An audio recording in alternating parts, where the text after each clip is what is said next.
क्या बोलना चाहेंगे, क्या उसके अंदर मेन चंक्स हैं, अगर आप बताना चाहें।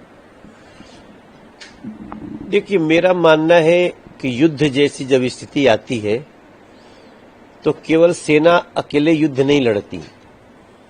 उसके मनोबल को बढ़ाने के लिए देश का प्रत्येक नागरिक उसको बल दे रहा होता है। मीडिया के लोग उनको बल दे रहे होते हैं।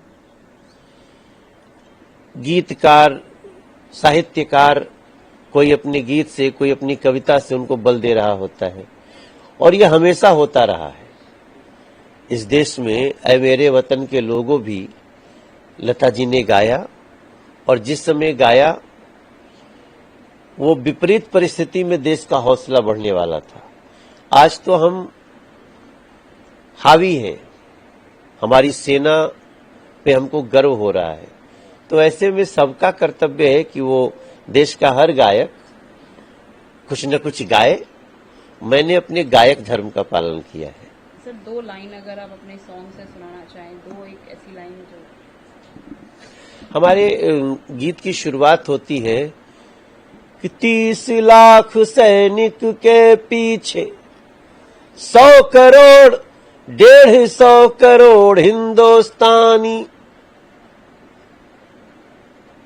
30 लाख सैनिक के पीछे 150 करोड़ हिंदुस्तानी। नाप देंगे जब चाहेंगे दुश्मन में कितनी है पानी। ऐसे भाव से शुरू होता है, और जो निशानी दी है हमारे इंडियन फौज ने, जिस तरह से हमने दुश्मन के हर वार को विफल किया है, इतने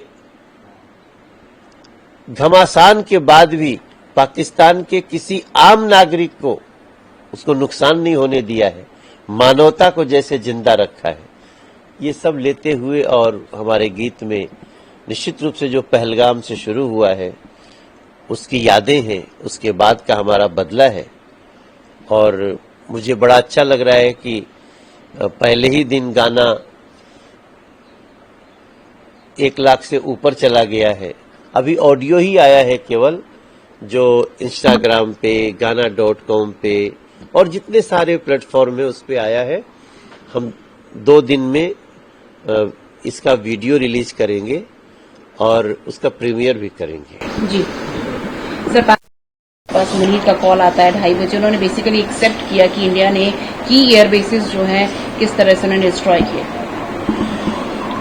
देखिए, ऐसा ही होता है जब देश का बच्चा बच्चा सेना के शौर्य को बताने लगता है, तो जो दुश्मन है वो कितना दिन छुपाएगा। पाकिस्तान के लोग भी तो वीडियो बना रहे हैं, जहां घटनाएं हुई उसकी चर्चा उनके पूर्व एयर मार्शल भी कर रहे हैं। तो अब पाकिस्तान के लिए छुपाना संभव नहीं है। इसलिए प्रधानमंत्री ने जो कहा वो अब सारे दुनिया को पता चल गया है। लेकिन हम इतना जरूर कहेंगे कि युद्ध हमने नहीं किया, हमने सिर्फ जवाब दिया है। आतंकवादियों के लिए ऑपरेशन सिंदूर शुरू किया है, जो आज भी जारी है। हम भारत का ऑपरेशन सिंदूर नहीं बंद हुआ है। इसलिए पाकिस्तान के जो हुक्मरान हैं उनको और उनकी सेना के बीच क्या गड़बड़ चल रहा है, कौन आतंकवाद को शह दे रहा है, इसका फैसला पाकिस्तान को करना है। जी सर, एक 7 मेंबर लीडर्स बनाए गए हैं जो 7 डेलीगेशंस को लीड करेंगे, दुनिया भर में जाएंगे और बताएंगे किस तरह से पाकिस्तान जो है टेररिज्म को सपोर्ट करता है, फंड करता है, और किस तरह से भारत की कार्रवाई रही ऑपरेशन सिंदूर को लेकर। ये बहुत जरूरी है। देखिए, भारत की लड़ाई आतंकवाद के खिलाफ है।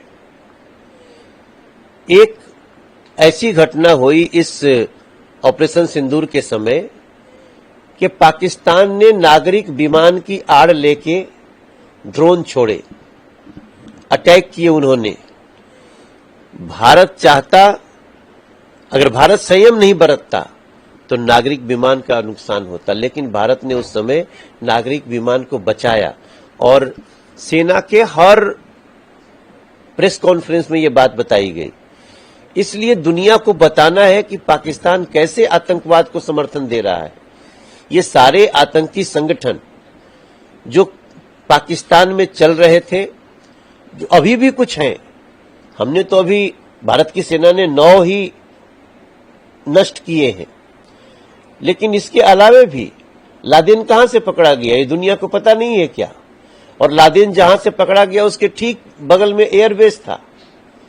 तो ये सारी जानकारियां अब सारे संसार को पता होना चाहिए, ताकि हम जो जानकारी यूनाइटेड नेशंस को दे रहे हैं, संयुक्त राष्ट्र संघ को दे रहे हैं, वैसी जानकारी हर देश के पास हो और पाकिस्तान या पाकिस्तान को समर्थन देने वाले देश, उन सभी के ऊपर एक अंतर्राष्ट्रीय लोगों का पहले तो जानकारी मिले, प्रूफ मिले, उसके बाद उन पर कार्रवाई की जा सके। जी सर, डेलीगेशंस में सभी पार्टी के मेंबर्स रहेंगे। तो केरला कांग्रेस ट्वीट करता है कि पीएम मोदी और एक्सटर्नल अफेयर मिनिस्टर अपनी क्रेडिबिलिटी खो चुके हैं इंटरनेशनली, और उन्हें भी समझ में आ रहा है कि जो एक खालीपन है वो बाकी लीडर्स ही का कंप्लीट कर सकते हैं। इसीलिए जो है कांग्रेस भी अपने रिप्रेजेंट भेजेगी और शशि थरूर को उन्होंने बोला है कि वो जाएंगे। देखिए, कांग्रेस जिस स्तर पे इस ऑपरेशन सिंदूर के पहले और ऑपरेशन सिंदूर जो अब ये घटना होने के बाद जो व्यवहार कर रही है, वो न कांग्रेस के लिए ठीक है और न कांग्रेस जहां जहां है उस राज्य के लिए ठीक है। मेरा मानना है कि ये राजनीति करने का विषय नहीं है, ये बड़प्पन है कि भारत की सरकार सभी पार्टियों से कुछ लोगों को समाहित कर रही है। अगर इस तरह की छोटी बात वो करेंगे तो देश की जनता उनका संज्ञान लेगी। एक आखिरी सवाल, जयराम रमेश, उन्होंने बोला कि एक तरफ आप डेलीगेशंस में सभी पार्टी को इंक्लूड कर रहे हैं, दूसरी तरफ आप एनडीए के लीडर से मिलकर सिर्फ ऑपरेशन सिंदूर डिस्कस कर रहे हैं, ये दोगलापन क्यों? सरकार डिस्कस कर रही है आपस में। एक्शन क्या होना है सरकार का, वो सरकार डिस्कस करेगी, लेकिन उसके बाद की बनी परिस्थितियों में अगर हम सारे लोगों को समाहित कर रहे हैं तो ये बहुत बड़ा बड़प्पन है मोदी सरकार का। हमारे साथ जुड़े रहने के लिए सब्सक्राइब करें देश रोजाना के YouTube चैनल को और नई वीडियो की नोटिफिकेशन पाने के लिए बेल आइकन जरूर दबाएं। अगर आप ये वीडियो Facebook या Instagram पर देख रहे हैं तो पेज को लाइक और फॉलो जरूर करें और ज्यादा से ज्यादा शेयर करें।